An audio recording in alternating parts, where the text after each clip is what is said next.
In a small town called Rainwood, everyone feared the surrounding forest. Legend spoke of a magic clock that was said to give the power to control time to whoever found it. But it was also cursed, as anyone who tried to find it disappeared without a trace. The people believed that the clock chose who it appeared to, and that it only showed itself in moments of complete darkness, when the moon was hidden by clouds. On an unusually dark night, a young man named Kion decided to defy fate and search for the clock. Kion lived with his little sister Mira, who was sick with a mysterious, incurable disease.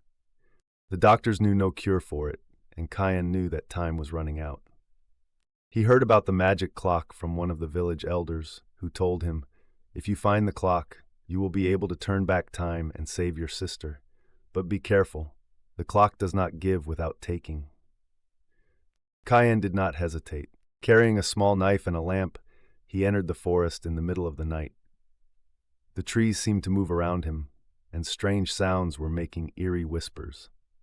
After hours of walking, he reached a strangely dark place, where there was no sound except his heartbeat. Suddenly he heard a rapid ticking sound. The magic clock appeared in front of him, suspended in the air, as if floating without support. The clock was large, with pure gold hands and strange numbers that shone in the darkness. Kion approached hesitantly, and when he reached out his hand towards it, he heard a deep voice say, "Who would dare to touch the magic clock?" "I am Kion," Kion replied, with a trembling voice. "I have come to save my sister. I want to turn back time." The voice laughed and said, "Every wish has a price. If I turn back time, you will cease to exist. Are you willing to pay that price?" Kion paused for a moment. He knew that this meant that he would never see Mira again, but he also knew that she would be fine. "Yes, I am willing," he replied. The clock hands moved quickly, and everything around him began to disappear. Kion felt like he was being dragged into a dark void.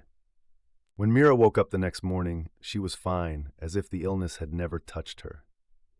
But she couldn't find Kion anywhere.